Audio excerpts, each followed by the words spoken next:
Startuprad.io, your podcast and YouTube blog covering the German startup scene with news, interviews, and live events. Hello and welcome everybody. This is Joe from Startuprad.io, your startup podcast, YouTube blog, and radio station from Germany, Austria, and Switzerland.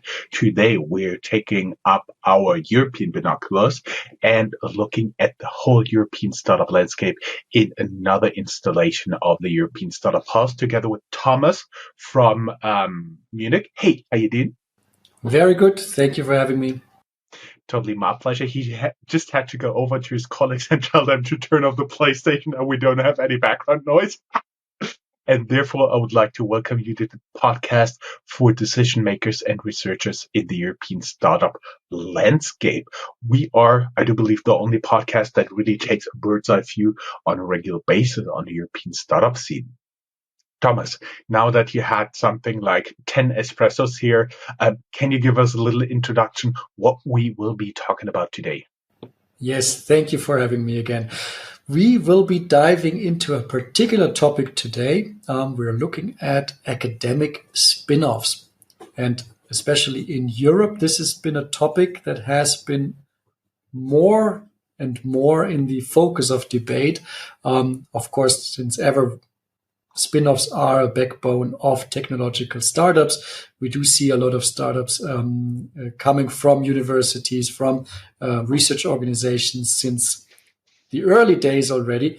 But the debate is heating up on this topic. We see with the EIC accelerator, with the Horizon funding, and the kicks, the EIT kicks that are working in Europe to support spin-offs. As well as on the individual university landscape, you see that there's a lot of effort to bring more spin-offs into the market. And yeah, I think that is reason enough for us to have a look at this phenomenon and see what the scope and the actual impact of it is. Yes, we may tell our audience that Germany is pretty good in researching. For example, with the German Institute for Artificial Intelligence, we do have one of the largest research institutions for AI in the world. Plus, what many people don't know, there is a German guy called Karl-Heinz Brandenburg. He invented something you may have heard of. It's called MP3 and was developed here in Germany in Fraunhofer Institute, but actually they never made a lot of money with it. So therefore, even the politicians realized, there's something we need to do. We need to help spin-off startups where, for example, we had already a lot in terms of physics, STEM, and biotechnology here. Can you put this a little bit into perspective, how important this is in the European startup scene? Mm-hmm. Yes, and you mentioned already a very interesting example, the MP3 that came out of Fraunhofer. Fraunhofer actually is one of the strongest, let's say, research centers that produces spinouts. I'm actually not so sure that the MP3 was such a commercial failure. I think there's more of a licensing agreement behind it and there's some income. But I'm also not an expert, but that's what I heard, that it's maybe a myth that there was no revenue from this at all. But it's true that Fraunhofer is one of the, if not the strongest European research organization producing spinouts. And yeah, spinouts have a huge potential. No? So especially if you look at let's say the growth over time, the technology show good resilience. They are not like, let's say, a delivery marketplace, a delivery startup where maybe you have high investments in the beginning, but then it dies out. Not technological startups, they have this backbone that can give them a life that lasts longer than the next marketing hype. And yeah, so spin-offs are really a big hope for not only the commercial success and the economic benefit for the region, but also for making a change in the society, making a change in, let's say, for example, environmental aspects, climate tech. So also for the better of the world, these spin-offs are an important pillar of where we want to take this in Europe. if you're watching this on YouTube right now, we should hint at two different interviews we did. One of them is a spin-off in terms of physics that enables reproducible nanostructures. And the other one we just did recently, it's with a biotech entrepreneur.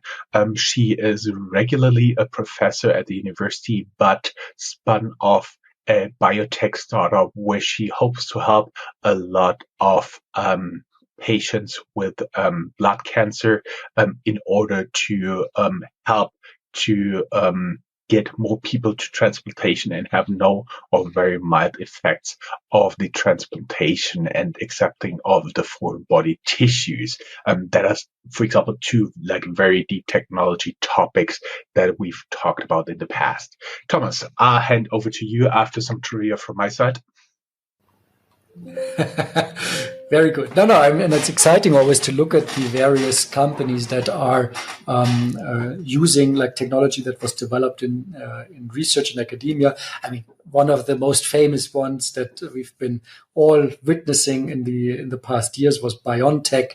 That was from Mainz, the city of Mainz, and it was spun out of the University of Mainz. Two professors, also a couple. They did create this, but there's a whole academic, let's say, academic/commercial ecosystem around the university there, where a lot of postdoctoral and doctoral scientists are working on the RNA technology and trying to develop new use cases with it and create new companies with it. So it's very exciting to look at these different examples and see how they can potentially change the world, if you will.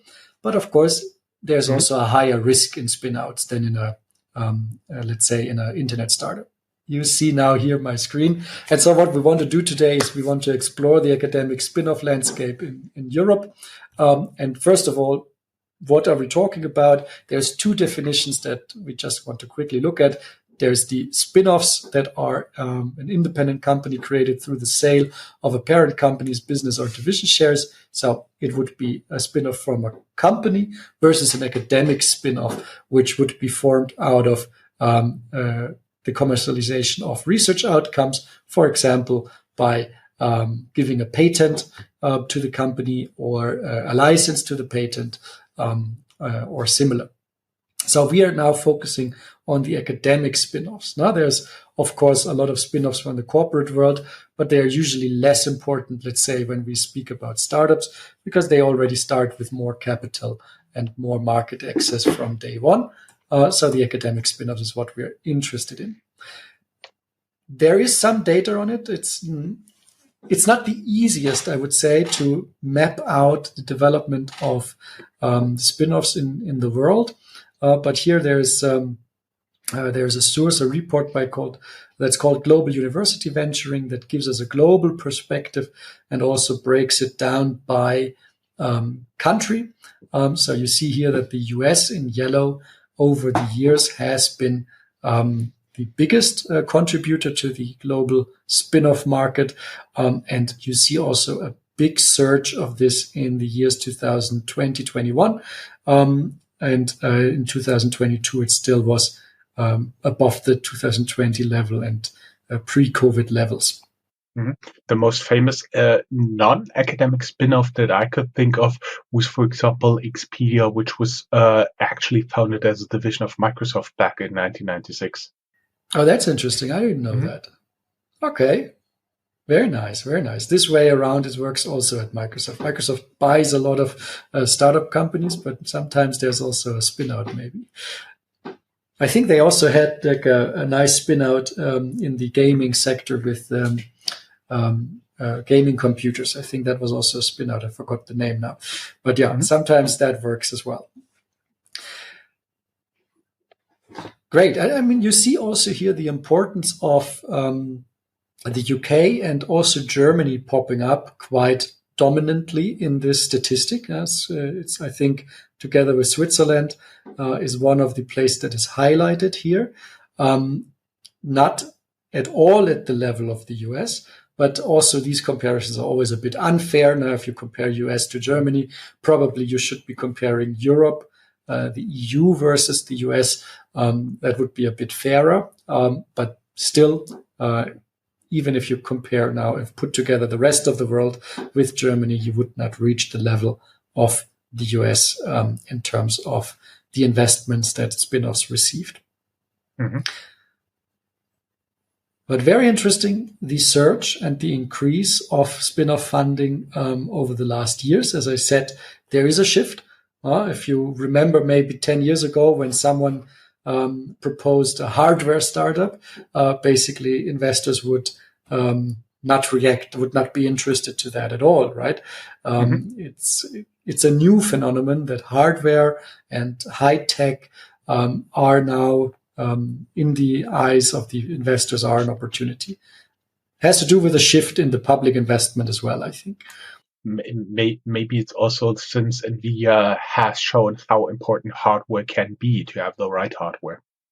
Yes, I mean, NVIDIA is really a case where you can see that there's a margin of innovation that you can achieve in hardware, and that there's only a few companies that can actually compete in this. Also, you know the story of ASML in the Netherlands, that is the chip manufacturer that produces the machines for the chip manufacturers. Now, this is like a sole competitor in its space.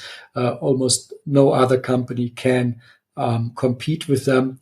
And so the whole world is dependent on their machines. And it was also a spin out, if I remember correctly. Now, this is a spin out of the TU Eindhoven or Philips. I'm not sure, one of those. They're very closely connected, Philips and the Technical University in Eindhoven.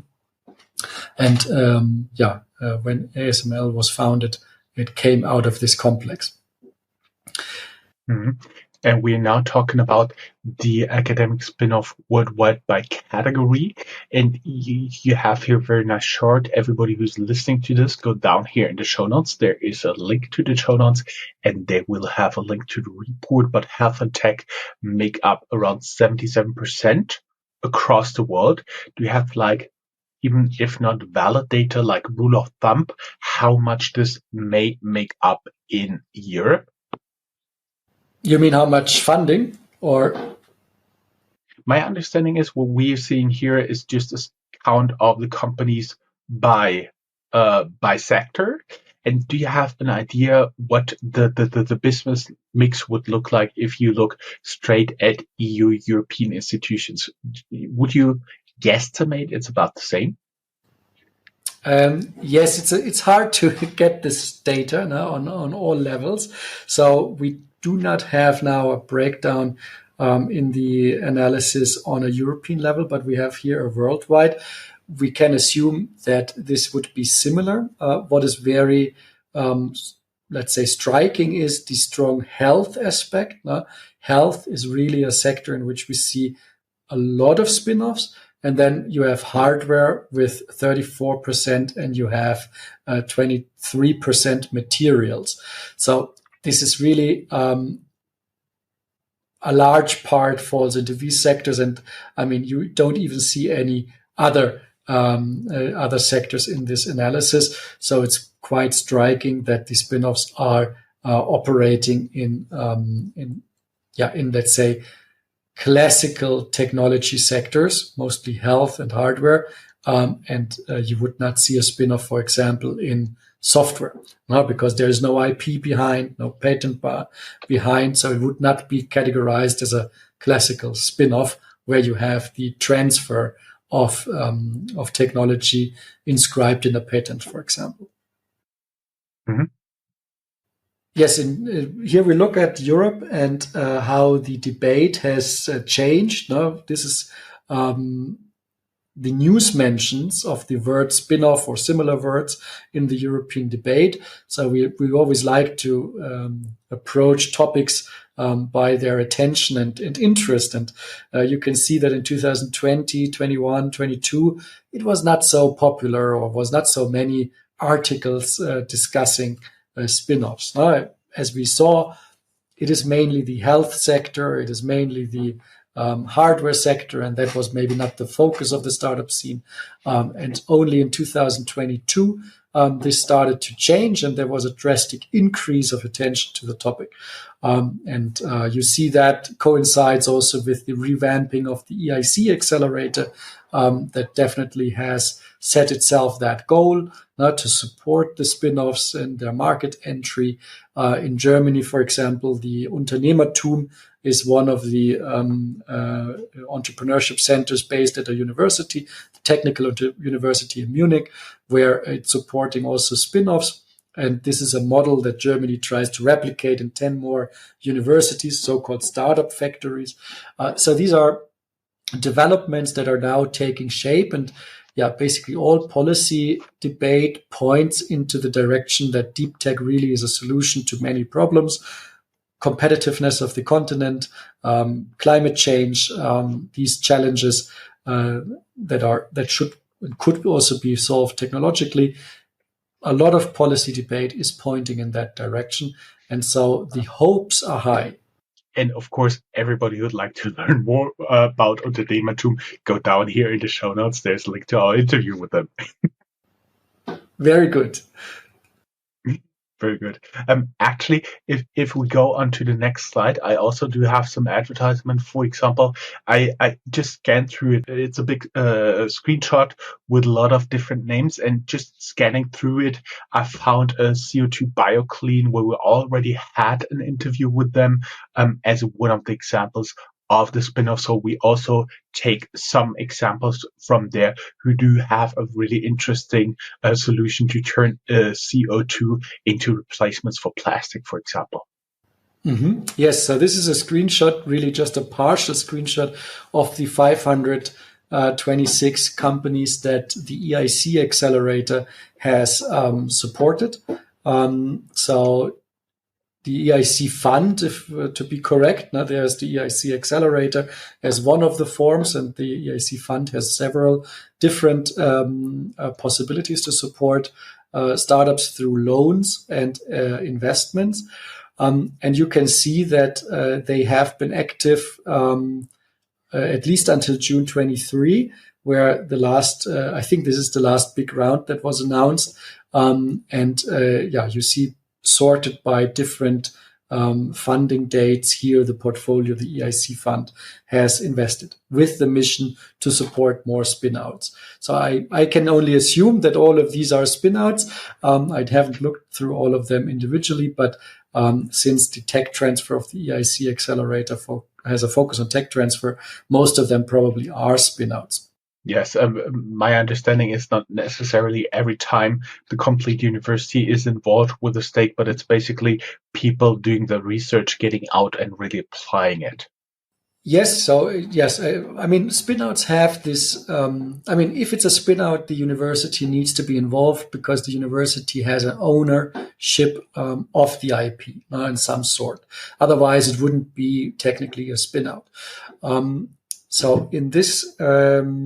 In this regard, you would be having an involvement by the tech transfer office in the startup that would say, okay, we license you the patent that the university owns, or we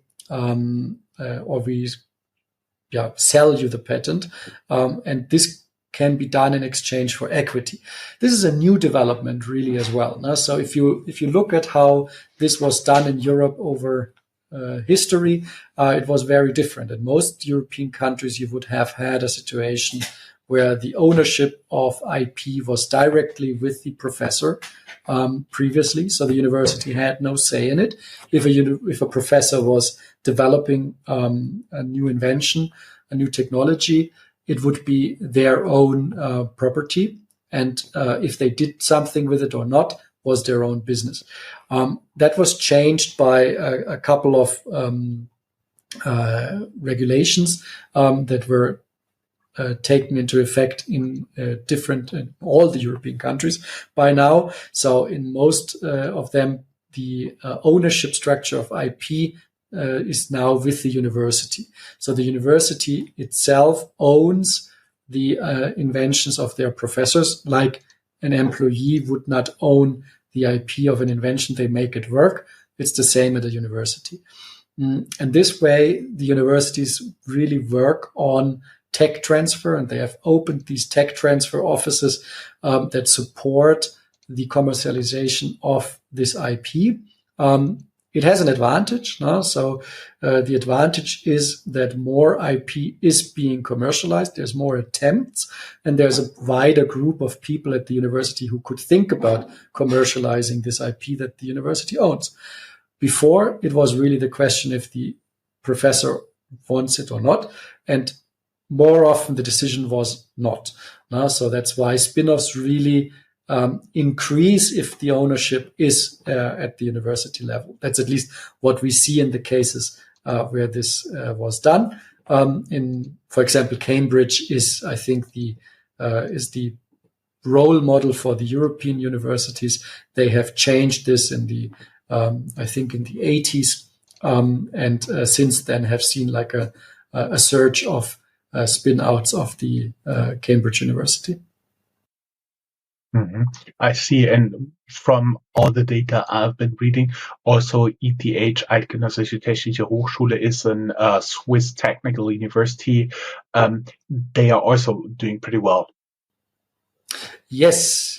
We will have a statistic later on where we see that in Europe, ETH Zurich is one of the strongest players. So in Switzerland, you have a strong university scene, very good universities, and therefore also very high quality spin-outs. I must say, I think in Switzerland with the ownership, it's a bit different. I'm not an expert now on Swiss university law, but I think in Switzerland, actually, that would be, they still have the old system, if I'm not mistaken, where the professor owns the IP. Okay. And let's get a little bit to the examples. You brought two examples, one of them from Zurich and one of them from Grenoble. Yes. So these are just two examples that are also that show how successful these spin-outs can become. Now here from Switzerland, you have Climeworks, which is a direct air capture and storage technology. They have raised $650 million in April 2022. So these are really large rounds. Now these are already these mega rounds where we often say in Europe they don't happen often enough. That is why companies leave Europe and move to the US, and you don't get these kind of rounds in Europe. So that proves this wrong. Now we see that spin-outs in Europe can achieve this. It's not the European Union in this case. It is Switzerland. So maybe that's a little bit disappointing to the EU here. But it is at least possible on the continent to raise these kind of amounts for a spin-out. And there's also examples for European-based ones. Now think of Northvolt in Sweden that raises billions in funding, which is not an academic spin-out, I think, but is also a high-tech company.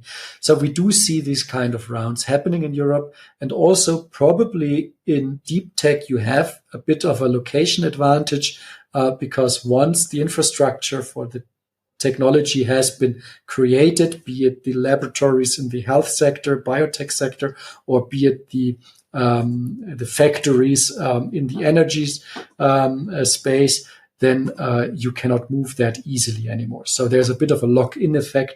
And so deep tech has a bit of this retention effect that successful technologies, successful startups don't leave to the US necessarily. Mm-hmm.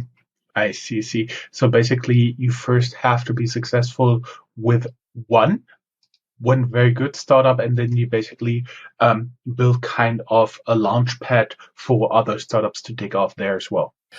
I think that this is very well possible. No? I think that around these ecosystems that are based around the technology and the infrastructure that this technology needs, more spin-outs can happen. Well, I definitely think that when the ingredients are coming together, you will see repetitive success. No? Let me use my fortune teller abilities here and tell you are advising companies and authorities on something like that? Maybe. So it could be, yes. So the ecosystem development is one of our core capacities. Now, so we're building ecosystems. We're supporting players that want to create these hubs that drive repetitive and continuous success in startups. And I think that's really the big challenge. Now, you can get lucky one time. Now, that's easy, but to make it repeatable and to make sure that more entrepreneurs start something in your ecosystem, that's not easy. Well, luck is one time, and if you can do it 5 times, you have a winning system. Yes, or even more. Yeah. And like one of the elements that we are highlighting here is, for example, the regional differences alone in Europe. Now, if you see Horizon Europe funding, everyone talks about Horizon Europe, no? And it says that this is Thomas, for everybody who doesn't know Horizon, I've heard of it, admittedly, but can you give our audience like a very tiny introduction to the Horizon program and why we're seeing it here? Of course, yes. So the Horizon Europe funding is a program. It's a research funding program from the European Union for universities and innovation actors in Europe to turn research into commercial success. So it is a huge program. I think it started with almost 100 billion in funding for over 7 years. So 2021 to 2027. It is based on a long-term strategy. So before Horizon Europe, there was Horizon 2020, which was another 7-year framework where the EU gave a large amount of research funding into the universities. And it's really one of the engines that drives R&D in Europe and helps to create new companies, creates new technologies, also in the form of patents and licenses that are given out. There's also basic research being done that will only in the future be commercialized, and so far only stays inside, let's say, the walls of the universities. But it's the big funding for research in Europe. So startups can directly participate in this since Horizon 2020. So it's also an increasing factor in the startup landscape.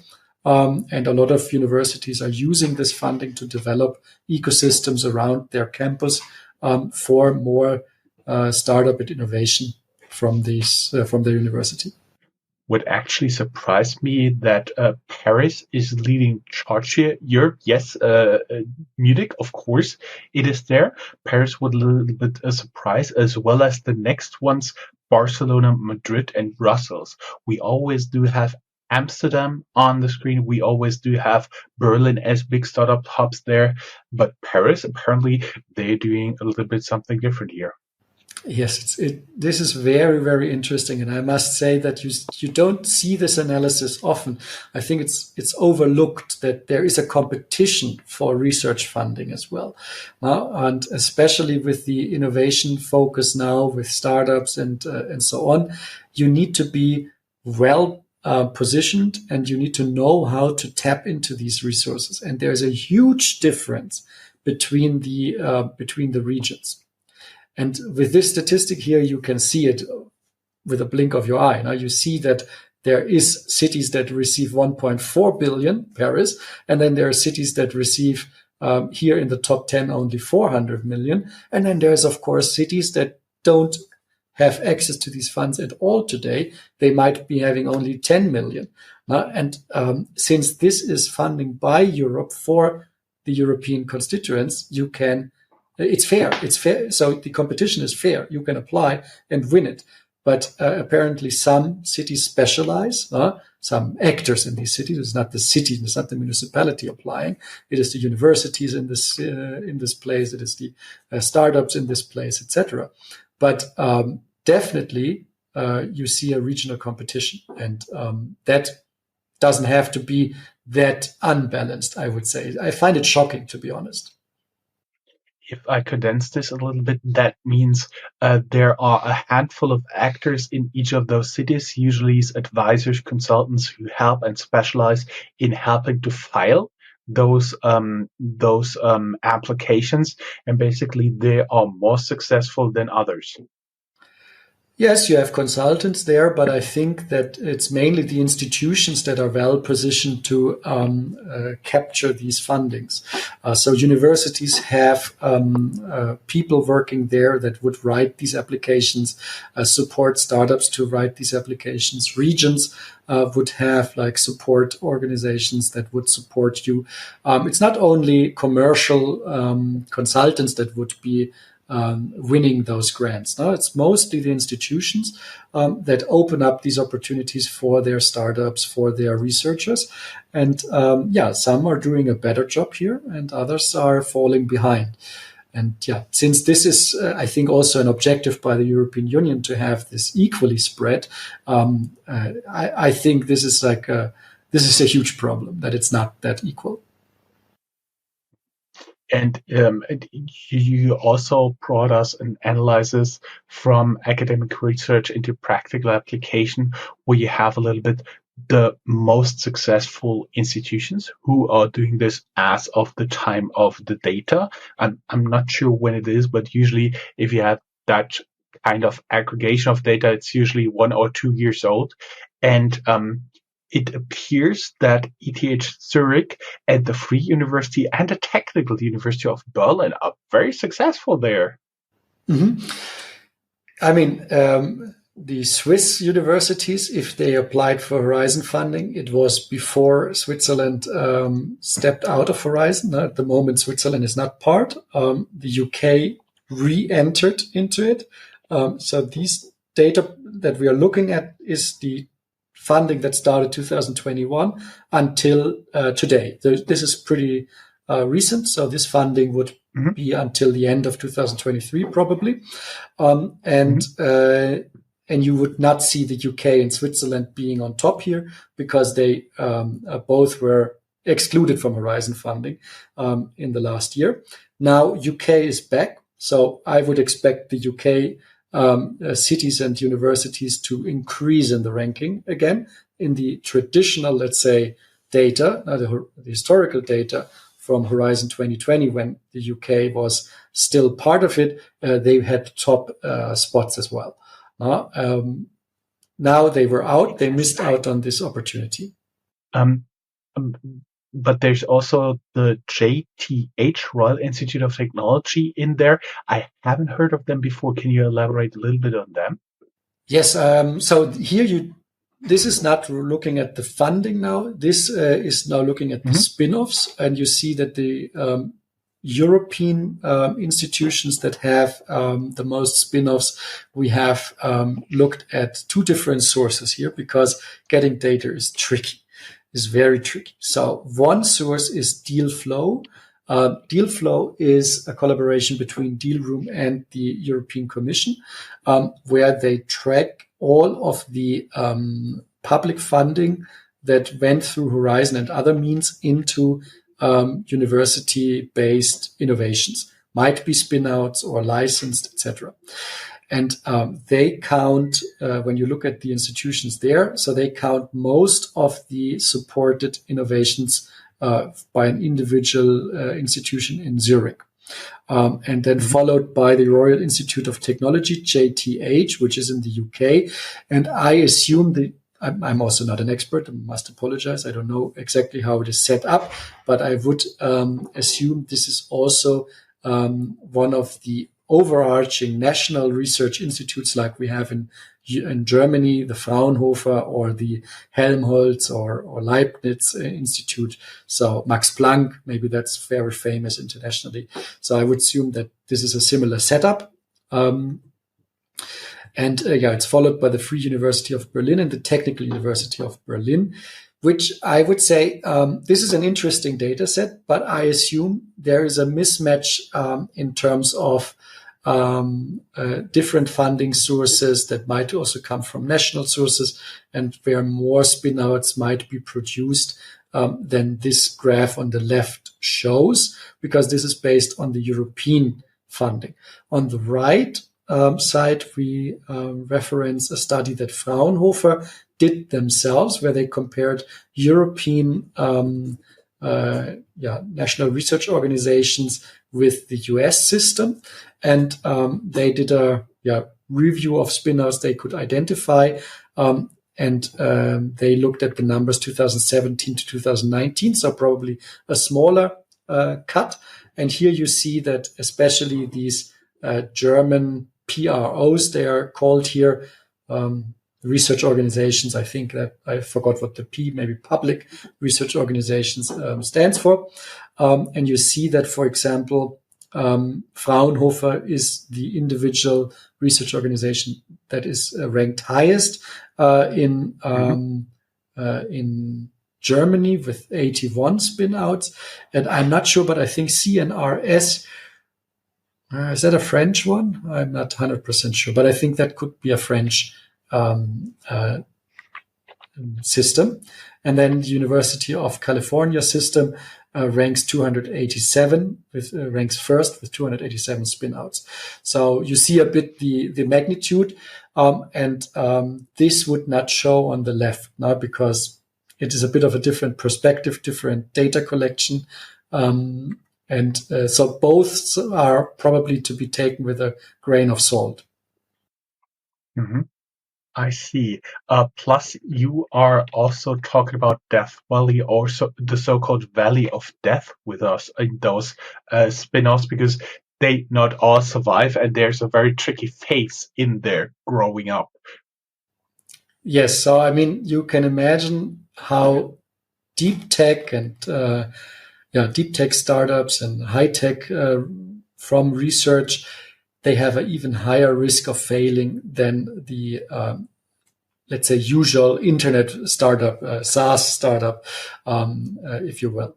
So the initial costs are much higher. And if you are not able to raise these initial costs through grants or investments, then you have you will fail right away, because you are lacking the technology, you're lacking the laboratories, the access to the materials you might need. So there's a much longer phase and a much more expensive phase of research and development before you can actually go to the market. Now, if you create a SaaS startup,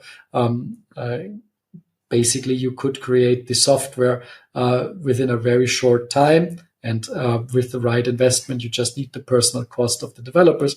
You get the tool up and running. You get first customers, first income, and then you grow through iterations and improve the product as you go. Maybe you work with discounts in the beginning.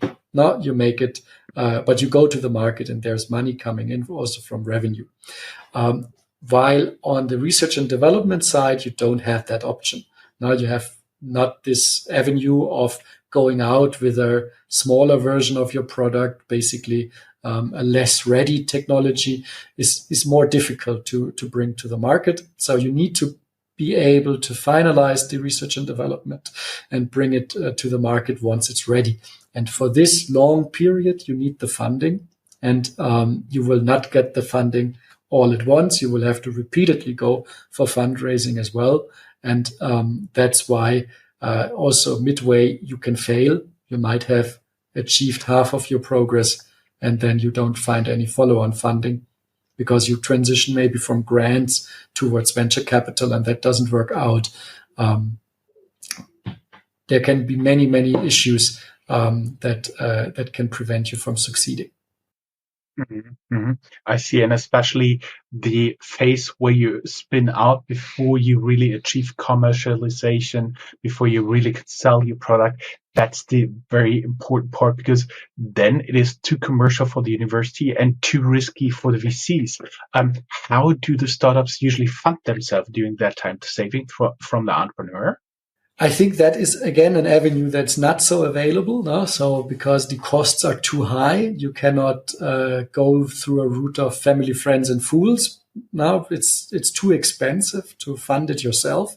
So you're really stuck with these, let's say, institutional players. Now you need to convince. Most of the time in the beginning, you will apply for commercialization grants. So I think that is in Europe at least very well established at this point. You can win different funding schemes now from the local to national, even European level. And then you will be able to develop your solution in the R&D phase. Of course, you need to win that, no? But I think that's an established way to try that.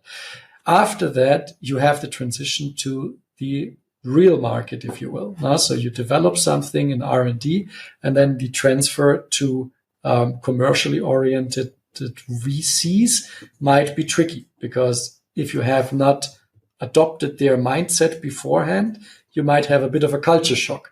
Now you come as a researcher with a great new technology, you're thinking about how to perfectionize it, and then you are confronted with the market realities that a VC has top of their mind. There's a culture clash, you might not be a fit, and that might lead to you not raising any VC funding. I see. So that's basically the part where you could really screw up your startup. Out of curiosity, I'm sure you don't have the data there yet. What do the founders do who try to spin off their startup and then fail? Are they going back to academia? That's a very good question. Yeah, I think there is a big group of researchers, PhDs, postdocs that try out this route. Now, there is, it's also attractive because once you win a commercialization grant for a couple of years, you will usually have an income. Now, you will usually have your stable income that's maybe even a bit better than your salary as a PhD candidate. So it's an attractive route to take and to spend a couple of years in. And once you try to go into the commercial side of things, you feel like maybe I'm not so entrepreneurial after all. I don't like a situation where I don't have any salary. And then you realize that you're not really an entrepreneur and you give up and you go back into academic life or work for a company to earn a salary. So I do think we're seeing a lot of these kind of behaviors. It's also normal. It's also what you need to create. Now you need to create that appetite, that volume, not to have in the end also those that are the hidden gems, the pearls inside, now that are entrepreneurial, that really get the taste of it and want to grow a business and want to take the risk of starting a company.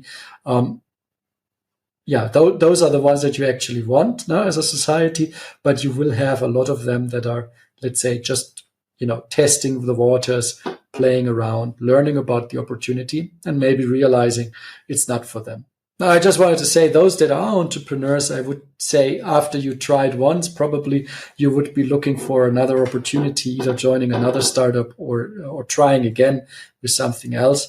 I feel that once the bug got you probably want to continue. Mm-hmm. I see. So since there's a value of that, there's an opportunity to fail. Is spin-off always the best option?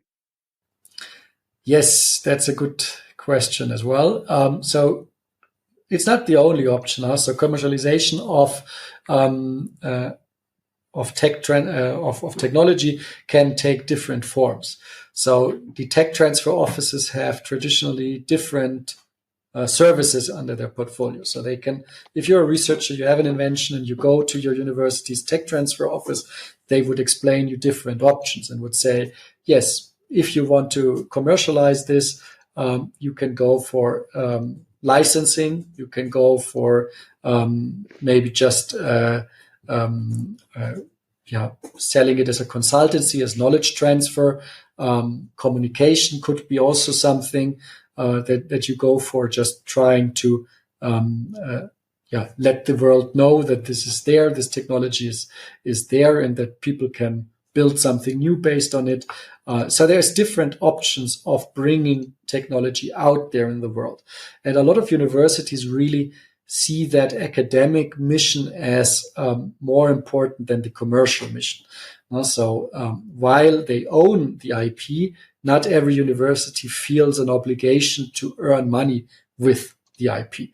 So also they see the academic progress, and they see that this technology can help society as something more important, and they would maybe give it away also as a open license. They might give it away as partnerships that the university can do. So that's to be kept in mind. Now, universities are not commercial entities that try to maximize profit. However, when you are interested in the commercial side of things, then you can definitely think about the spin out. There is also the possibility to collaborate with venture studios, work with corporates that want to create something new and can incorporate these technologies from universities in their spin outs that they create inside the corporate, or even just a new product that's developed inside the corporate. So there's definitely a lot of possibilities for the university and the researcher to see their technology being taken up and going outside of, let's say, the lab and go into the real world. Doesn't always have to be a startup. You also brought some examples for the real world in terms of how many people are actually employed by some of those spin-offs. Once again, the example of Cambridge, because I do believe that's very well published. Yes. So Cambridge is really like a case study that you can refer to when you look at tech transfer, because in continental Europe, or close to continental Europe, the UK was the first ones to change the laws of the IP ownership, and they have established the tech transfer office that's called Cambridge Enterprise. And basically now they have 100 employees around about, of which 24 are in commercialization. Now you see already here commercialization is a part of the activity, and not everything is focused on the commercial uptake. And if you compare, so Cambridge is one of the best, let's say. Now that they have the highest numbers of spin-outs, they have the most successful spin-outs as well. Now, if you compare the knowledge transfer offices, KTOs as they are called, in this study that we look at here, then you see that 60% of the KTOs in Europe have less than half of the employees as Cambridge Enterprise. So there's really a gap. So most of the KTOs have only half of the employees, and the median is 5 to 10.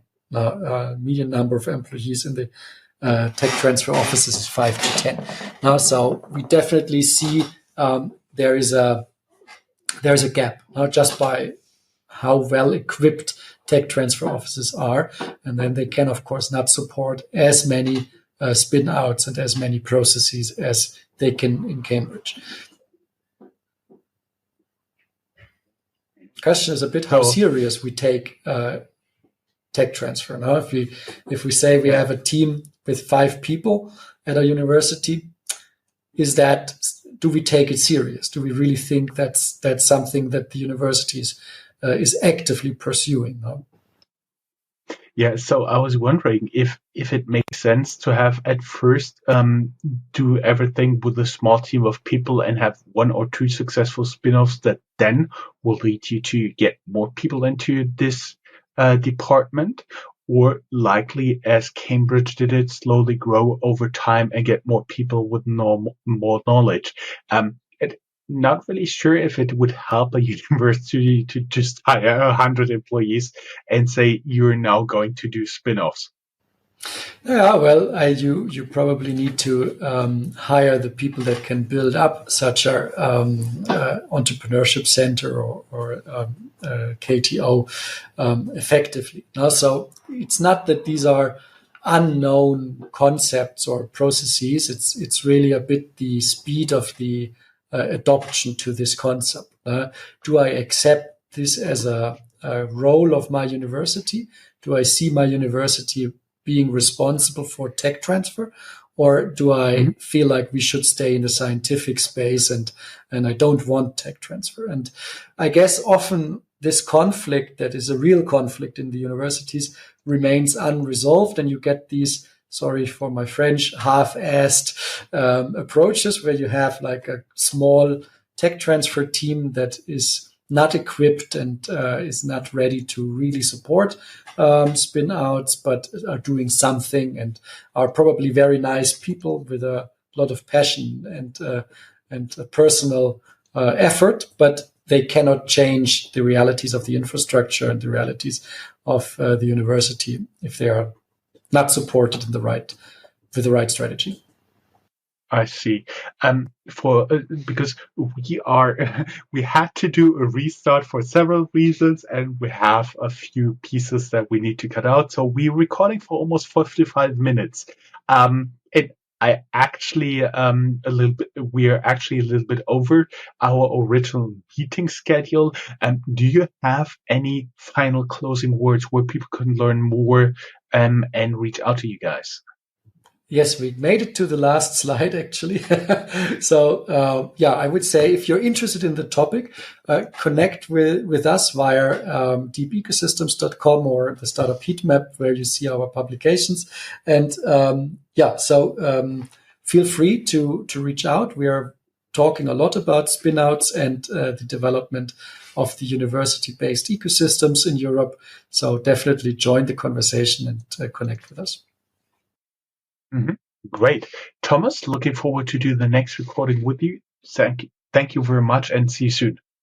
Thank you so much. Bye-bye.